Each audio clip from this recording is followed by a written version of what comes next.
Selanjutnya, marilah kita ikuti bersama materi paparan dari Dr. Abidin Syah Siregar, DHSM. Assalamualaikum warahmatullahi wabarakatuh. Kawan-kawan semua yang menjadi peserta daripada acara Zoom meeting kita pada siang hari ini, saya sebut satu-satu. Tadi Pak Deputi Lalipang BKKBN, Prof. Damani, kemudian tadi juga ada mewakili Bupati, ya, Kepala Dinas, mewakili Ketua Tim Gugus Tugas Pengendalian COVID Kabupaten Gunung Kidul. Kemudian tadi saya dengar ada juga dari DPRD, ya, alhamdulillah, dan banyak tokoh-tokoh kita, tokoh masyarakat, dan kabarnya selain daripada 63 orang yang secara langsung terkonek dengan materi kita pada siang hari ini, juga dikembangkan pada 500 orang lainnya, sehingga ini cukup banyak pesertanya seperti yang dikatakan oleh Prof. Rizal Damanik tadi, ya. Ini satu hal yang sangat baik. Kita perlu mengapresiasi pemerintah daerah dan tim gugus tugas pengendalian COVID untuk Kabupaten Gunung Kidul. Saya sudah lihat jadwalnya begitu bagus, ya. Saya lihat proposalnya, kerangka acuannya yang diikuti oleh sejumlah peserta. Saya lihat tujuan dan maksudnya sangat bagus, dan sama seperti yang dibaca oleh Prof. Rizal Damani, juga kami diberikan informasi tentang jumlah daripada kondisi atau gambaran daripada situasi COVID di Kabupaten Gunung Kidul, ya. Senang sekali saya membacanya, angkanya begitu rinci, sehingga kita bisa mengikuti, sekalipun itu berada di satu tempat yang cukup jauh, ya, di kaki gunung, ya, tapi sistem pendataannya ini sangat kita apresiasi, ya, sangat diapresiasi. Saya yang mengikuti terus-menerus perkembangan daripada COVID ini, jujur aja, persoalan yang paling pokok di dalam pengendalian COVID ini, dalam istilah-istilah yang dipakai itu adalah pengendalian, penanganan, penanggulangan, pencegahan. Semua kata-kata kerja itu konteksnya harus kepada data. Kalau tidak ada data, tidak ada yang bisa dikerjakan. Kalau hanya asumsi, pasti meleset, begitu. Sehingga kalau meleset, maka seluruh tindakan yang dilakukan menjadi tidak efektif. Seluruh biaya yang dikeluarkan, walaupun kita katakan besar, tidak ada manfaatnya. Pekerjaan yang baik itu kalau direncanakan dengan tepat, dengan data yang akurat, itu biayanya menjadi hemat. Nah, itu kata kuncinya. Nah, kita sebagai orang-orang birokrat yang mau bekerja baik, seperti rekan-rekan saya di Gunung Kidul, saya dan tentunya tadi Pak Deputi sangat mengapresiasi. Ini di tangan saya ini, saya bisa melihat jumlah OTG dengan rapid test reaktif ada 321, jumlah ODP-nya 1225, ya. Diurai lagi, selesai pemantauan sekian, masih dalam pemantauan sekian, dirawat sekian, meninggal sekian. Nah, yang meninggal ini perlu dicek, ya, Ibu Kadis, mohon komunikasikan dengan Kepala Dinas Kesehatan atau naik ke gugus tugas, ya. Ini perlu dicek, apa ini penyebab kematian 6 orang ini, gitu. Jangan sampai nanti buru-buru diasumsikan karena COVID, padahal belum tentu. Karena kan dia masih ODP. Memang dia ketemu orang yang terkena COVID, atau dia datang dari daerah terinfeksi COVID, begitu, ya. Tapi belum tentu kematiannya karena COVID. Nah, ini perlu diklarifikasi supaya jangan nanti dipetakan seakan-akan Gunung Kidul sudah jadi daerah wabah. Padahal tadi diinformasikan oleh Ibu bahwa beberapa hari ini kita bersyukur sekali tidak ada kematian. Nah, itu kan satu prestasi yang sangat hebat. Begitu juga PDP-nya, ya, jumlahnya 136, yang masih dalam perawatan 4, meninggalnya 22. Nah, itu juga 22-nya karena apa? Bisa saja berdampingan antara COVID dengan jantung. Tapi penyebab kematiannya bukan COVID, tapi jantung. Apa buktinya? Dia meninggal tanpa sesak napas. Dia meninggal tanpa ada slam di paru-parunya. Dia meninggal tanpa ada gambaran fibrosis, gambaran radiologi di paru-paru. Ya, berarti bukan COVID. Nah, ini perlu diwanti-wanti, minta tolong kepada Kadis Kesehatannya, angka-angka ini harus verified. Semua data meninggal dan dirawat harus clear. Kenapa? Ya, bahwa kita prepare harus isolasi diri, ya benar, karena di dalam tubuh kita sedang ada COVID. Tapi kalau kemudian kita jadi sakit, tunggu dulu. Sakit karena apa? Kalau meninggal, tunggu dulu. Meninggal karena apa? Nah, inilah hal-hal yang perlu kita berikan penegasan. Kemudian juga ada total spesimen yang sudah dilakukan itu pemeriksaannya ada 370 tes ya. Mungkin ini tesnya tes swab ya. Diketahui yang negatif itu 282 ya. Kemudian yang positif 37. Nah, ini satu hal yang bagus. 370 orang diperiksa. Kalau kita tarik garis ke atas, bahwa ada OTG 321, ODP 1225, dan PDP 136. Total jumlahnya sekitar 1.700 ya, 1.800, hampir 2.000 orang ya, orang yang dicurigai telah terpapar atau terinfeksi daripada virus COVID ini. Ternyata ya, dari sekian tadi itu 370 orang yang diperiksa, 282 itu negatif. Artinya itu sekitar angka 80% dari jumlah hampir 2.000 kasus itu adalah orang yang tidak ada hubungannya dengan COVID. Nah, ini juga jadi menarik untuk diteliti lebih jauh ya. Nah, sedangkan yang positif cuma 37. 37 dari sekitar angka 2000-an itu sama dengan sekitar angka berapa persen itu ya. Nggak sampai 2%, ya kan? Nah, jadi ini menarik angka-angka dari Gunung Kidul ini untuk bisa kita jadikan sebagai satu model penanganan yang paling baik dengan menggunakan data-data. Nah, dengan data-data ini kita pun bisa mengcompare nanti ada apa dan seperti zona kemerahan atau kekuningan atau kehijauan daripada Gunung Kidul ini. Nah, sekali lagi saya sampaikan apresiasi. Baik, kita akan menggunakan waktu kita tidak panjang ya. Mohon saja nanti disimak dengan baik. Kita akan melihat slide demi slide ya. Mulai dari konsep COVID ini. Jadi sejak awal Kepala BKKBN, Bapak Dr. Hasto Wardoyo, pasti kawan-kawan di Gunung Kidul kenal beliau ya, seorang bupati yang luar biasa pada saat beliau memimpin di Kulon Progo ya.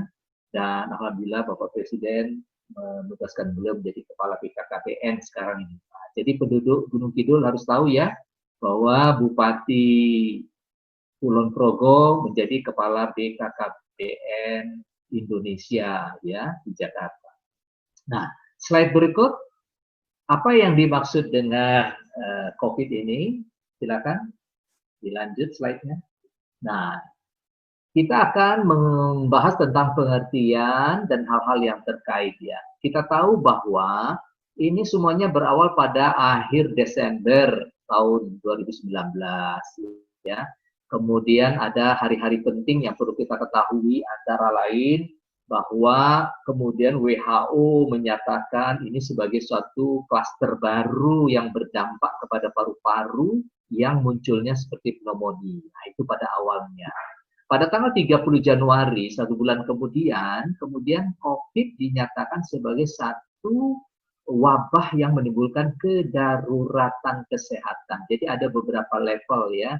Pertama, dia disebut hanya sebagai satu kasus klaster. Yang kedua, naik menjadi kedaruratan pada 30 Januari.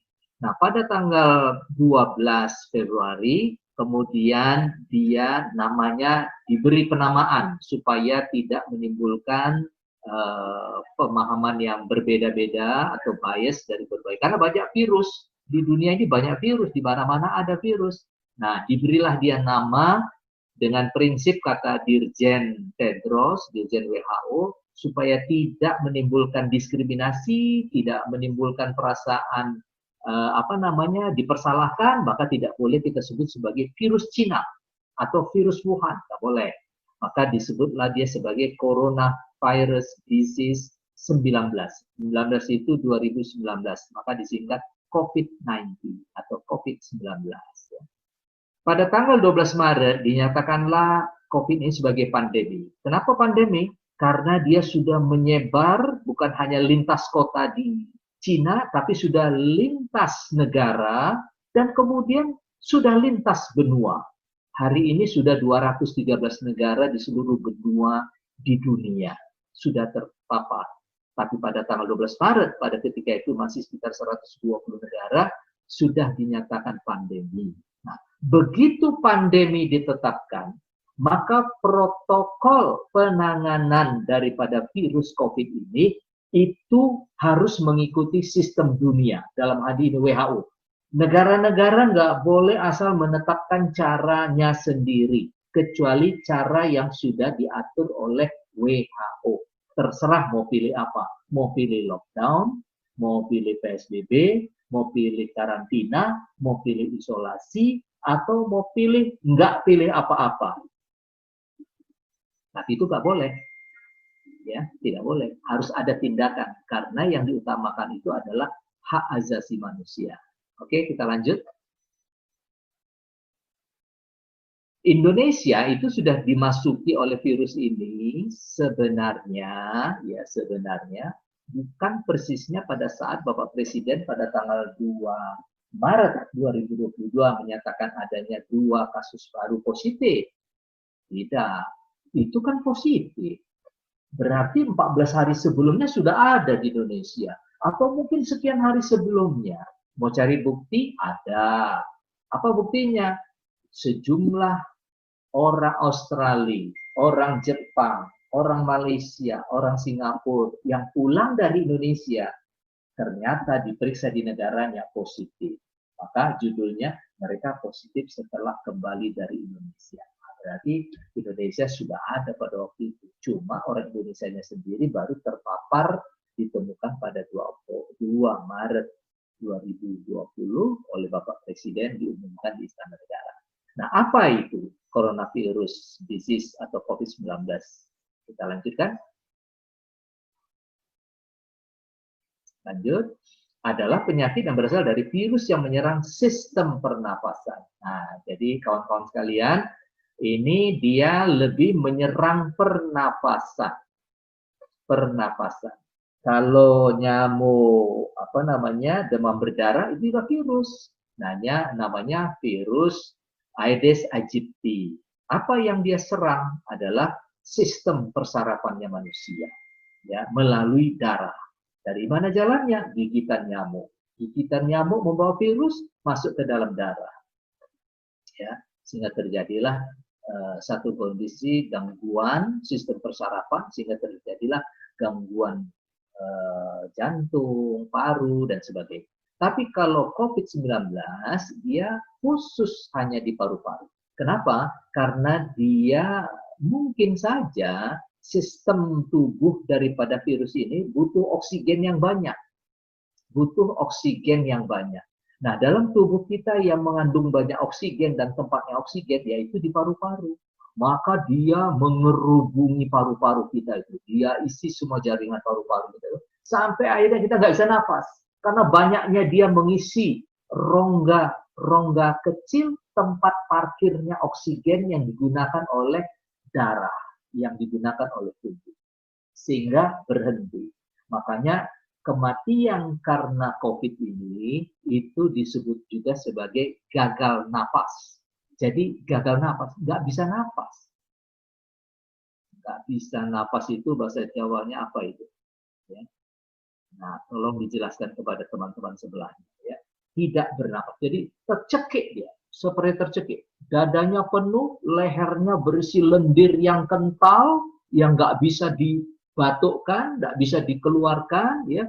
Begitu juga paru-parunya penuh, hidrosis, sehingga tidak bisa bernapas, sampai akhirnya merasa tercekik, begitu selesai, gitu. Gagal napas. Lanjut.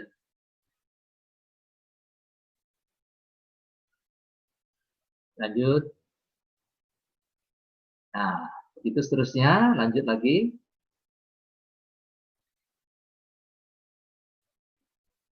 Nah, ini perlu kita perhatikan, bahwa COVID-19 dapat menyerang semua usia dan umumnya pada usia dewasa, menengah, dan usia tua. Jadi, rekan saya seorang presiden dokter anak Asia Pasifik dan juga dia ketua umum dokter spesialis anak Indonesia, Dr. Aman Pulungan, teman kuliah saya di Medan dulu, itu sudah menginformasikan bahwa dari 22.000 atau tadi disebut oleh Ibu Kadis 24 ribuan sekarang kasus positif COVID di Indonesia, itu menurut Dokter Aman ada hampir 1.000 orang itu anak usia antara 0 sampai 12 tahun. Itu usia anak namanya, ya. Di bawah 12 tahun itu anak. Nah, kenapa? Ini aneh, nanti ada slide di belakang ya, bahwa sebenarnya anak itu biasanya tidak kena karena dia punya imunitas yang tinggi dan mobilitas dia rendah. Gitu. Siapa yang kena? Orang mobilitas yang tinggi dengan daya tahan yang rendah. Siapakah itu? Orang yang terbang ke sana kemari. Yang terbang dari negara mana, terbang dari kota mana, pergi ke mana, tapi imunitasnya rendah. Nah, siapakah orang dengan imunitas rendah? Ternyata menurut data yang ada, itu mereka yang berusia di atas 40 tahun. Nah, kenapa 40 tahun? Itulah dia. Lihatlah data-data pada slide ini ya. Orang Indonesia, ya, ini orang Indonesia yang kita bicarakan ya. Justru kondisi tubuhnya itu makin buruk pada umur setelah 40. Padahal ada kata-kata indah di dunia ini, life begins 40. Hidup sebenarnya dimulai dari 40. Loh, orang Indonesia kok setelah 40 malah loyo. Kenapa? Karena sejak dia usia sekolah, pola makannya buruk. Pergi sekolah, nggak sarapan dulu. Berharap jajan. Lah jajanan di sekolah itu rasanya enak, tapi isinya nggak ada. Cara masaknya pun kita nggak tahu. Bahannya apa. Minyaknya apa, kita tidak tahu. Kok enak pakai apa? Oh, tidak tahu. Lah itu yang dimakan. Memakan yang tidak tahu. Apa akibatnya? Berbagai macam penyakit muncul. Begitu jadi anak muda, ngerokok. Padahal paru-parunya lagi bagus-bagusnya, merah, denyutnya bagus, diracun pakai rokok. Katanya kalau nggak ngerokok, tidak pemuda, tidak gagah. Padahal merokok itu menyebabkan serangan jantung. Kalau perempuan menimbulkan keguguran dan cacat pada bayinya. Terus kalau kepada laki-laki menyebabkan impotensi. Impotensi itu apa? Kalau laki-laki, daya kelaki-lakiannya nggak ada. Loh kok milih hidup begitu? Masih muda, tapi nggak punya kemampuan seksual. Nah, jadi orang Indonesia itu setelah 40 malah loyo. Padahal dia harus bekerja lebih banyak. Harus cari kehidupan lebih baik. Kenapa? Anaknya sedang tumbuh semua. Butuh ini, mau ini, mau itu.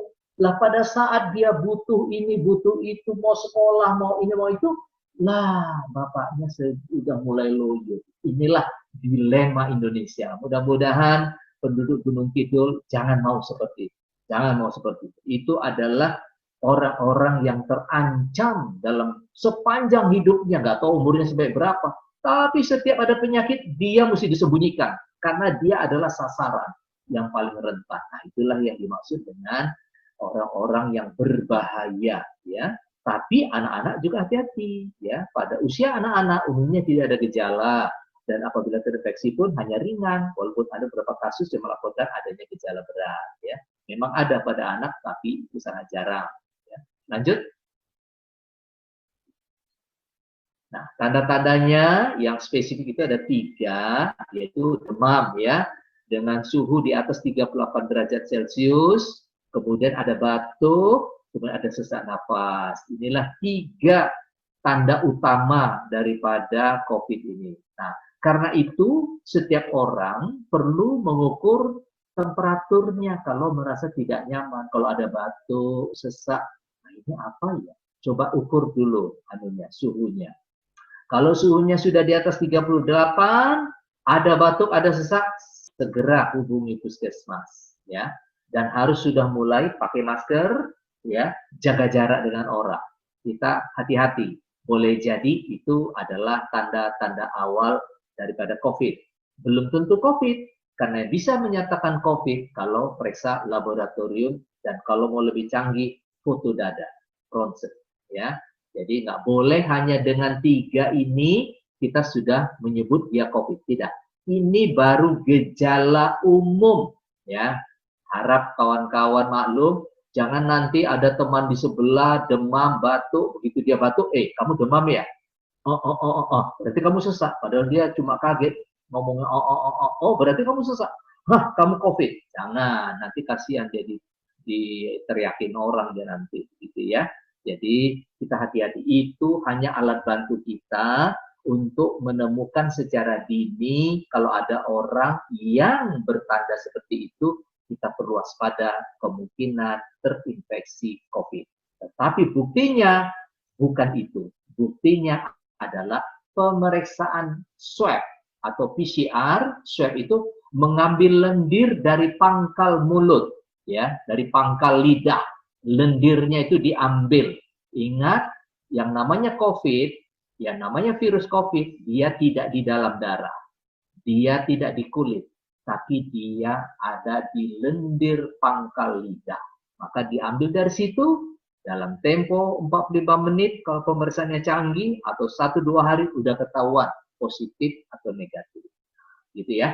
Lanjut.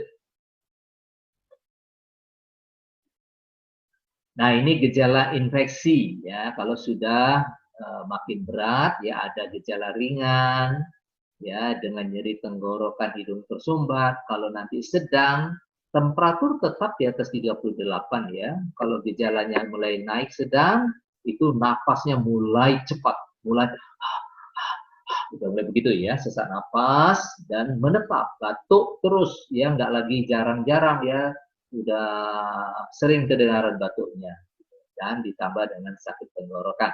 Pada gejala yang berat itu temperaturnya nggak naik turun lagi, udah tetap di 38 derajat Celcius ya. Ditambah ada infeksi. Kalau ada infeksi itu demamnya makin kelihatan ya. Kemudian peningkatan frekuensi nafas di atas 30 kali per menit ya, sampai dia sesak gitu. Sampai dia capek, wajahnya pucat ya, sampai dia cuma duduk setengah membungkuk ya.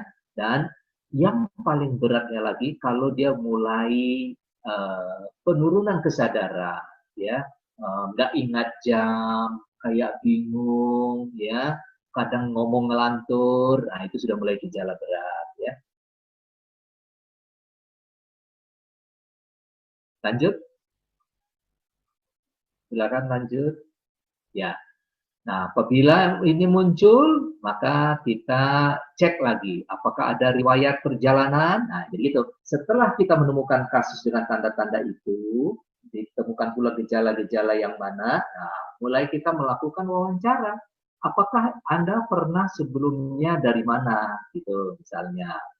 Oh, saya kemarin di Solo. Nah, Solo kan kebetulan sedang menjadi daerah zona merah. Oh, mungkin aja kamu. Baru satu kemungkinan, ya, dari daerah atau negara yang terjangkit, ya, atau daerah transmisi lokal yang tinggi, atau baru pulang dari Jakarta, gitu. Oke, kita curiga dulu. Kemudian ada lagi, pernah riwayat merawat atau kontak erat dengan penderita COVID. Nah, bisa saja, ya.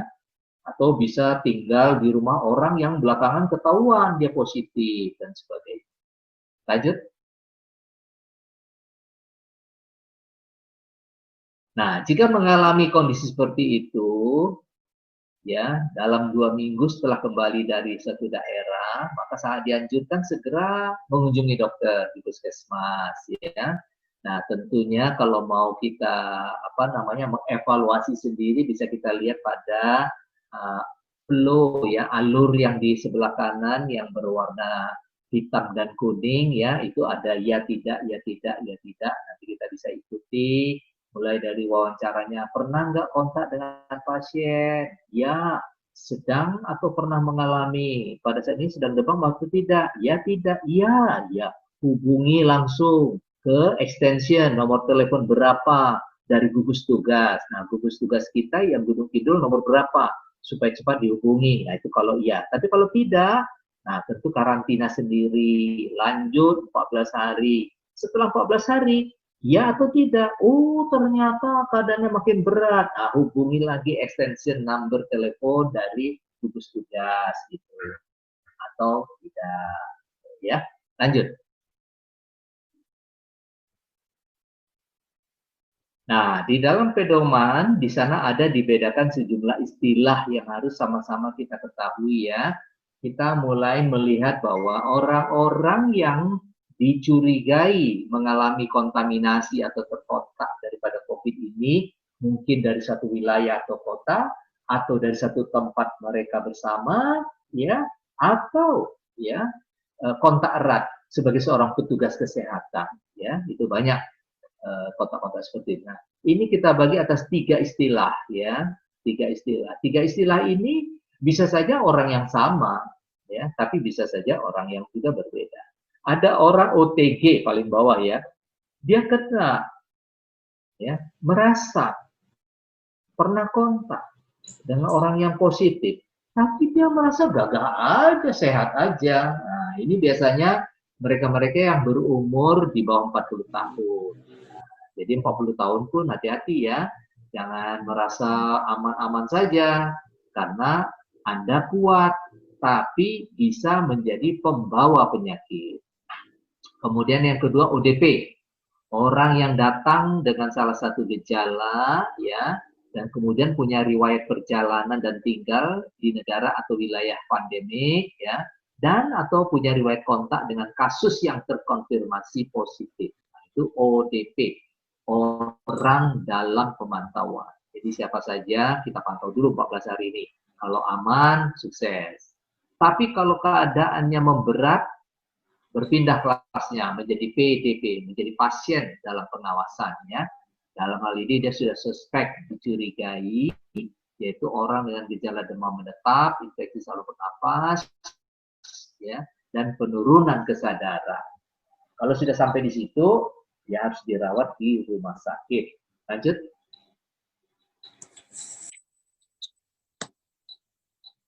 Nah, berikutnya ini adalah sudah kita sebut tadi ya. Lanjut lagi. Itu definisinya. Ini juga apa itu ODP dan PDP sudah kita jelaskan tadi. Lanjut.